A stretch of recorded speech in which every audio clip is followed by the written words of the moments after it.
I love talking about this because I feel like this side of moving to Paris as an expat is not spoken about a lot.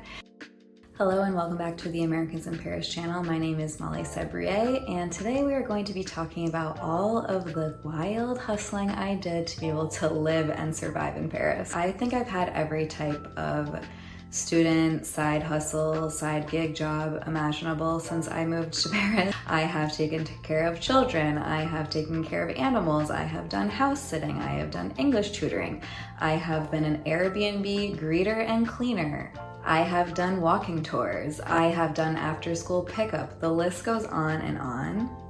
Now, as a student in France under the student visa, you are allowed to work part-time. You're allowed to work up to 964 hours per year, which ends up being right around 20 hours per week. So when you have a student visa in France, you're legally allowed to work a part-time job. I've had friends who have worked in cafes and restaurants and bars and that sort of thing. That's never really been up my alley. Even when I was in the United States, the only time I ever had any sort of job related to food, it was as a barista. So it wasn't really like waitressing or anything like that. When I was in the States, I was always either babysitting or working retail. So once I went to France, I was doing a lot of babysitting. When I first went over there, I was working as an au pair. When I was an au pair, I didn't do any side hustling at all. The hours that I had to work for the family were not insanely a lot, but it was kind of unpredictable. Sometimes the parents would have to work late. I didn't really have a very straightforward schedule. So I think at the very end of my au pair stint, I did get an internship, and the only reason why I was able to do that was because it was all online. But once I stopped being an au pair and had moved on to going to school, eventually I'd get my master's, but before that, an intensive French program that I had been taking, I needed some money to be able to support myself and survive. At this point, I was 25 or 26, so it wasn't like my parents were paying my way, and I was learning French in a very intensive program. It was between 25 and 30 hours per week, so I couldn't really have a job beyond that, like a full-time job other than, a night job. And again, I did not want to work in a bar or a restaurant.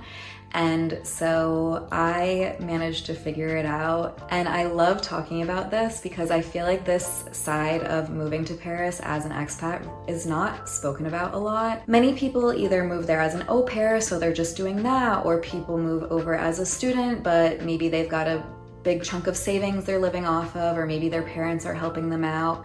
And then other people beyond that, they move to Paris like for an actual 9-to-5 job that they're working full time.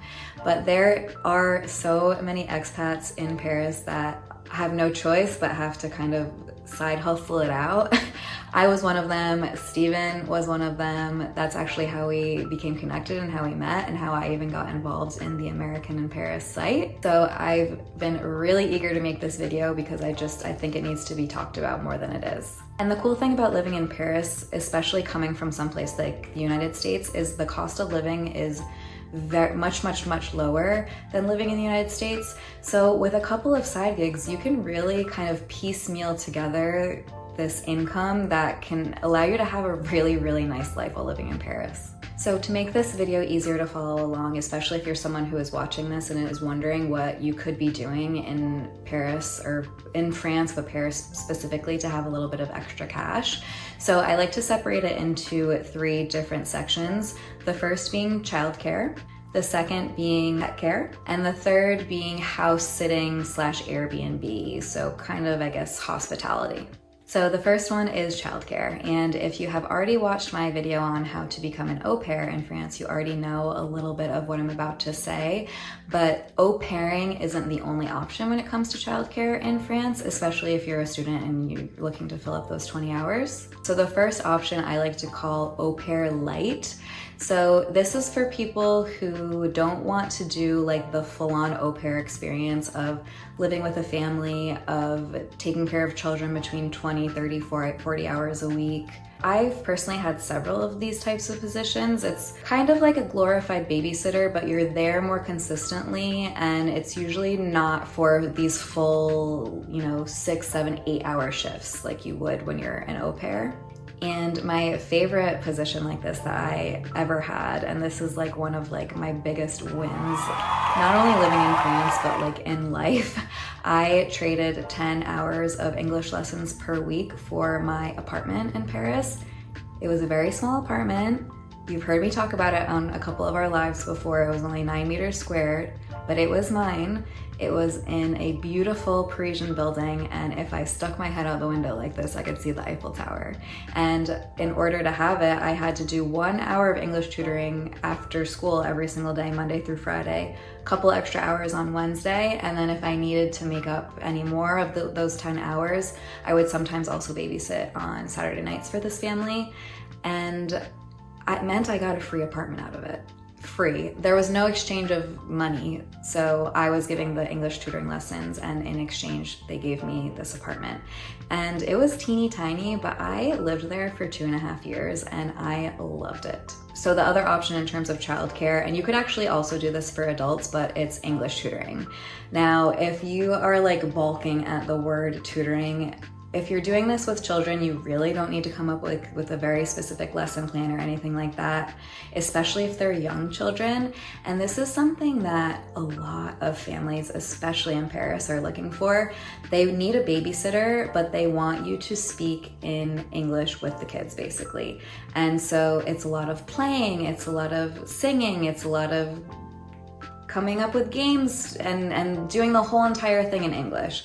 And so again, some families like to do this as sort of like a babysitting deal. So maybe you'll have to do evenings, but you'll be required to speak in English the entire time, and that's you like tutoring them. Other times it'll be a little bit more formal, so it'll be like 1 to 2 hours a week where you're actually sitting down with them. And sometimes even with adults who want to learn English, they also just want to have someone who they can talk to. Maybe they've taken years of formal English classes, but they just want to have this conversational back and forth with a native English speaker to improve on their English. And honestly, that's like the easiest job I've ever had, because you just go to a cafe and drink a coffee and like get to know someone as they are practicing their English with you. And another one of my like major wins in terms of childcare, this is another option if you can find it, is after school pickup. I had to pick up this little boy from school every day. I would pick him up, we would go to the park for like 30 minutes, then I would take him home, I would give him his snack, get him started on any sort of homework he might have, and then his mom would walk in maybe like 10-15 minutes later. She just needed someone there to pick him up and stay with him right up until she got home from work. The caveat was I was speaking in English the entire time with him, and so it was kind of like a mixture between English tutoring, babysitting. I'm just helping out this mom who needs an extra set of hands. I'm gonna link an article that I wrote for the website in the description where I give a bunch of more details on this. I give a lot of websites that you can look into to find jobs like the ones I just mentioned. But now let's move on to the second sort of category of jobs that you can have as a student in Paris, and that is pet care. This is another one of my favorites because I love animals and I always grew up with dogs, and moving to France, my life was a little bit all over the place, so I didn't want to adopt an animal not knowing where I was going to be living, if I was going to be staying there for years at a time. It just wasn't a good moment in my life to have a dog or a cat at home. So I got my animals fixed by doing things like pet sitting, and that involves, you know, staying at someone's home when they're on vacation. If they have dogs, it involves walking them, feeding them. If it's cats, just feeding them. I also did just straight up dog walking. So for people who were maybe working long hours, they weren't necessarily on vacation, but they were out of the house from, I don't know, 7 in the morning until 7 at night. So they needed someone to come around noon to take the dog out. Dog walking is a great thing to do in Paris because if you love animals, you're being paid to be around animals, you're being paid to walk around Paris, and you get to explore new areas you might not have ever been in before. It's a great way to get some exercise. All in all, if you like animals, if you enjoy walking, dog walking is like the best student job that you can get. I actually found my best pet sitting opportunities in a Facebook group, which again, that is all linked in the article that is in the description. And finally, the last category of student jobs that don't involve working in a bar or a restaurant is house sitting or Airbnb. Now, Airbnb might be a little bit more difficult to find these days compared to when I was, wanting a side hustle student job, because I feel like nowadays at Airbnbs, you're not really greeted anymore. People don't really meet up to pass along the key. Everyone has one of those smart lock boxes, but you probably will be able to find an Airbnb cleaning gig. Yes, it's not the most glamorous job to get in Paris, but it is relatively easy. The hours are relatively flexible, and this is actually how I ended up meeting Steven. So you really never know what a connection could bring. And I also got to meet others who were visiting Paris. It was always fun to kind of see their bright, shiny faces as they, arrived in the city straight off the airplane. Just so excited to explore Paris. I would give them some recommendations at times. And so yeah, that was another just like very low mental charge sort of job. Meeting Steven, my future business partner, worked bestie out of it, so something to try. And then the other one in this category, which I kind of alluded to when I was talking about the pet sitting, is house sitting. So even people who don't have animals sometimes need a house sitter. I've done several house sitting gigs where there was no animals involved. The people just wanted someone in their home, honestly, so they wouldn't have to worry about things getting robbed or, people trying to break in. If you can find a house sitting job that doesn't involve any sort of animal or pet care, like that is one of the sweetest gigs ever, because you really don't have to do anything super different. You can just go about your day and your life, but instead of going home to your house at night, you go to someone else's and you get paid to do it. So those are my 3 favorite categories of student side hustle jobs and jobs that I also did to survive and thrive in Paris. I am, of course, not mentioning a bunch of other options as well. Again, you can legally, under the student visa, work in a restaurant or bar or a cafe if that's something that interests you. You could also do walking tours, another job that I very, very briefly did with Steven, which is another story for another video. You can do bike tours. A lot of stuff in the tourism industry is a great place to look.